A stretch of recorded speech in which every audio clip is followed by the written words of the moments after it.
في يوم من الأيام يمكن وانت قاعد لوحدك بالليل سألت نفسك السؤال اللي بيخوف ناس كتير وبيهربوا منه دايما. ليه؟ عشان شايفين ان ما ينفعش السؤال ده يتسأل. السؤال اللي دايما يخطر في بالك، مين هو الله؟ السؤال اللي لو سألته لأي حد هيقول لك ايه يا عم انت هتكفر ولا ايه؟ السؤال اللي لو حاولت تجاوب عليه بعقلك هتحتار، ولو حاولت تجاوب عليه بقلبك هتتجنن. كلنا اتربينا نسمع عن ربنا وعن عظمته، وكلنا واعيين على الدنيا دي، بنعبده، بنحبه، نخاف منه، نطلب منه، بس قليل قوي اللي سأل او حاول يسأل هو مين فعلا. في الفيديو ده هتسمع كلام واجابات عمرك ما سمعتها في حياتك، لان انا هاخدك معايا في رحلة تأمل وتدبر من نوع تاني. وفي الرحلة دي هنبدأ من الاسم نفسه، اسم الله، الاسم اللي كل الاديان اتكلمت عنه واجتمعت عليه، وبعدها هنحاول نفهم هل ربنا موجود في مكان معين ولا موجود خارج حدود المكان والزمان. وبعدين هنواجه السؤال اللي حير كل الفلاسفة عبر الازمنة والعصور، لو ربنا ازلي بلا بداية فمن اين أتى؟ ومن إجابة السؤال ده هنفتح سؤال جديد، هل ممكن الكون ده كله يكون اتخلق على إيد الكائنات الفضائية مش ربنا اللي خلقه؟ وبعدها هنغوص في أعقد سؤال كلنا محتاجين إجابته، إذا كان ربنا يعلم المستقبل علم مطلق ففين حرية الإنسان الحقيقية؟ وكمان هنعرف هل ربنا مطلق الرحمة ولا مطلق العدل؟ بقى جهز لك كوباية شاي كبيرة زي دي كده واطفي النور ويلا بينا نعيش الرحلة التأملية في خلق الكون.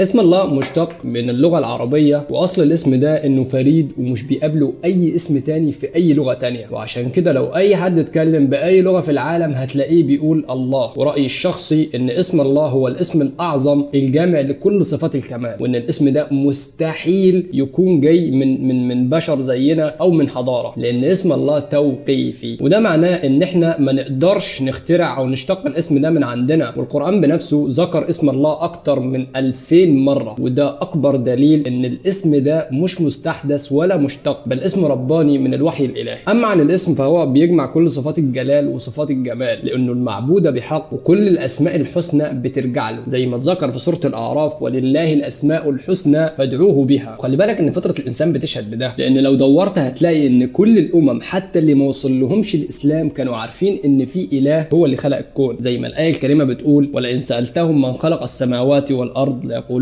الله. ده يا اخي حتى المشركين ايام الرسول عليه الصلاه والسلام كانوا بيقولوا الله، حتى الملحدين في عصرنا ده بيقولوا اسم الله. فلما تفكر في كل الكلام ده هتكتشف ان اسم الله هو الاسم الاعظم، وركز هنا كويس، هو الاسم الاعظم الذي اذا دعي به اجيب. طب ليه؟ لانه بيجمع كل المعاني العظمى في كلمه واحده بس وهي الله.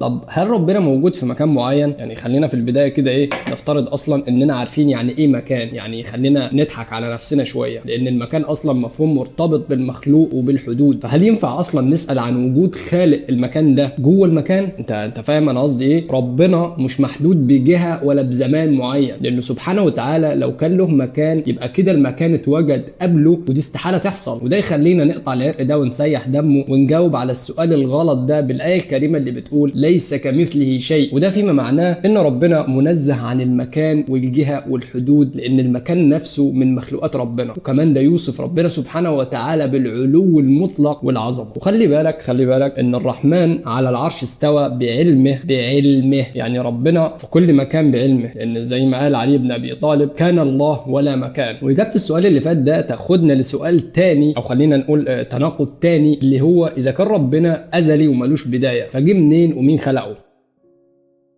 السؤال ده لو دخلك بيه الشيطان هتقول ايوه فعلا، يعني مين خلق ربنا؟ بس في الحقيقه السؤال ده غلط منطقي، يعني بالعقل كده غلط، لانك لما تسال مين خلق ربنا كانك بتفترض ان ربنا داخل سلسله الزمن والخلق، وربنا سبحانه وتعالى ازل، ما ينفعش نحطه في تسلسل قبل وبعد. لكن في عقل الانسان وفي تفكيره الفطري لازم لكل حاجه سبب. فتلاقي الملحد دايما بيسال لو في خالق مين خلقه؟ يعني لو ربنا هو الخالق مين بقى اللي خلقه؟ وطبعا ده ما ينفعش نقول له قل هو الله احد الله الصمد ونجيب له ايات، هو اصلا ملحد كافر بربنا. فهنقول له اهدى كده وصلي على النبي، مش انت راجل فيلسوف وبتفكر كتير لحد ما بتوصل لنتيجه؟ هيقول لك قول له بكل بساطه لو ربنا مخلوق هيحتاج لحد خلقه، وبكده هندخل في دوامه وتسلسل مالوش نهايه، ولو حتى وصلنا للنهايه هناك خالص هتلاقي ربنا اللي خلق كل ده. فعشان كده لازم يكون في وجود ازلي مش محتاج حد يوجده، وهو ربنا سبحانه وتعالى. ولو البني ادم عاش مليون سنه بيدور على مين اللي خلق الخالق هيكتشف في الاخر ان السؤال السؤال ده غير منطقي غير عقلي،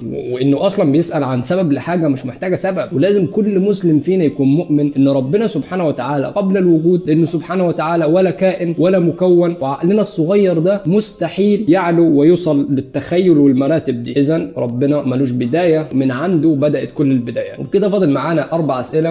هل يمكن ان الكائنات الفضائية هي اللي خلقت الكون؟ ولو ربنا عارف المستقبل ففين حرية الانسان الحقيقية؟ ولو في ناس او قوم عاشوا وماتوا من غير ما يعرفوا ولا يسمعوا عن الاسلام، دول مصيرهم ايه؟ واخر سؤال، هل ربنا مطلق الرحمة ولا مطلق العدل؟ عشان بس الفيديو ما يطولش مننا وما تزهقوش مني، هنوقف لحد هنا، واكتبوا لي في الكومنتات لو حابين نكمل النوع ده من الفيديوهات ولا لا. وفي النهاية يمكن كل الأسئلة دي مش عشان نجاوبها، لكن عشان نعرف احنا فين من ربنا، لأن معرفة ربنا مش نهاية، دي بداية الإيمان والتوحيد. كل مرة تفتكر انك عرفت تكتشف انك لسه بتبدأ تعرف. وبس كده، سلام.